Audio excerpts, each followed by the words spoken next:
Welcome back today match prediction and highlight. তো কেমন আছো তোমরা? আজকে আমি আলোচনা করবো IPL Indian premier league 2024 match number 26, যেটা খেলা হবে Lucknow super giant versus Delhi capital. তার আগে বলে দিই, আমি ঈদের জন্য লাস্ট ম্যাচে ভিডিও করতে পারিনি, আর সবকে লেট করেই বলছি হ্যাপি ঈদ। সব ঈদ ভালো করে কাটা। তোমরা কেমন কাটিয়েছো ঈদ আমাকে কমেন্টে জানিও। তোমরা কীভাবে ঈদ পালন করেছো, ঈদ কাটিয়েছো, সে ইন্ডিয়ায় বলো আর বাংলাদেশে বলো, কারণ ইন্ডিয়া বাংলাদেশের দর্শক আমরা দেখছে, তারপরে আমার ভিডিও সৌদি আরব মালয়েশিয়া এরা সব দেখছে। তো যাই হোক, তোমরা ঈদ কীভাবে কাটিয়েছো তোমরা জানিও, আর হ্যাপি ঈদ। তো যাই হোক, match number 26 Lucknow super giant versus Delhi capital, যেটা খেলা হবে আজ, যদি আমি ডেট বলি 12 এপ্রিল 2024 ইন্ডিয়ান টাইমে। এটা সন্ধ্যে 7:30 PM খেলা, ইন্ডিয়ান টাইম আর লোকাল টাইম সেম। খেলা হবে লখনৌতে, একানা স্টেডিয়াম, যেটা অটল বিহারী বাজপেয়ী স্টেডিয়াম, একানা স্টেডিয়াম লখনৌতে খেলা। তো প্রথমে আলোচনা করবো লখনৌর ওয়েদার কন্ডিশন নিয়ে। ওয়েদার যদি দেখি, নো রেনের কোনো আপডেট নেই, তবে ক্লিয়ার স্কাই থাকবে না, একটা মেঘলা ওয়েদার থাকবে, রেন হবে এরকম একটা পজিশন থাকবে, কিন্তু রেনের চান্স নেই। আর এই সময় 34 ডিগ্রি সেলসিয়াস আছে। পিচ যদি আমি ক্যালকুলেশন করি, তো এখানে একটা কথাই বলবো, লাস্ট ম্যাচ লখনৌতে 160+ ডিফেন্ড হয়েছে, আজও সেম দিকে যাবো, টস জিতে ফার্স্ট ব্যাট করা উচিত। 160, 170 বা 180 হয়ে গেলে আরও ভালো। তো এখানে একটা কথা বলবো, টস জিতে ফার্স্ট ব্যাট নেওয়া দরকার, আর ডিফেন্ডের দিকেই যাওয়া দরকার। লখনৌ সুপার জায়েন্টে যদি আমি প্রেডিক্টেড 11 দেখি, KL Rahul captain, Quinton de Kock, Marcus Stoinis, দেবদূত পাডিক্কল, নিকোলাস পুরান, আয়ুষ বাদুনি, কুনাল পান্ডিয়া, ইয়াশ ঠাকুর, রবি বিষ্ণু, নামিনুল হক আর সিদ্ধা। ইম্প্যাক্ট প্লেয়ার হিসাবে মহসিন খান আছে।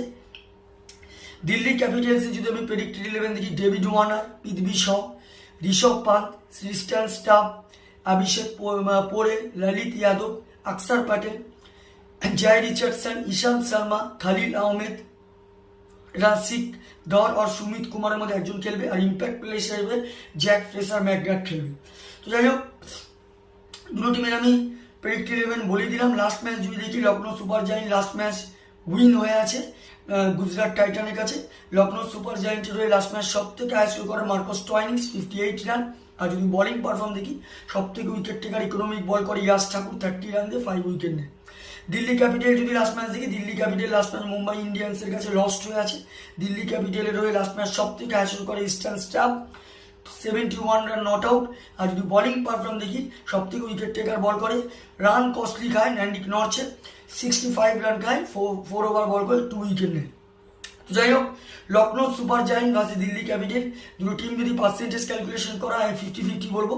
তো যাই হোক, লখনৌ ঘরের মাটিতে যথেষ্ট ডেঞ্জার, এটা প্রমাণ করেই দিয়েছে। তো আমার ক্যালকুলেশন আজকে match winner Lucknow super giant win this game. Lucknow super giant এই ম্যাচ জিতবে। আর যদি এখানে টপ ফ্যান্টাসি পিক দেখি, কারা কারা এই ম্যাচ পারফর্ম করতে পারে, লখনৌ সুপার জায়েন্টে যদি টপ ফ্যান্টাসি পিক দেখি, Quinton de Kock, Nicholas Pooran, Kunal Pandya আর নামিনুল হককে টপ ফ্যান্টাসি পিকের মধ্যে রাখবো। দিল্লি ক্যাপিটালে যদি টপ ফ্যান্টাসি পিক দেখি, গেলাম পৃথ্বী শাহ, ঋষভ পান্ত, অক্ষর প্যাটেল আর খালিল আহমেদকে টপ ফ্যান্টাসি পিকের মধ্যে রাখবো। রানের যদি ক্যালকুলেশন করা হয়, লখনৌ সুপার জায়েন্ট যদি ফার্স্ট ব্যাট করে, তো আমার ক্যালকুলেশন 180 থেকে 190-র মধ্যে করবে, যেটা 20-30 রানে লখনৌ সুপার জায়েন্ট উইন হবে।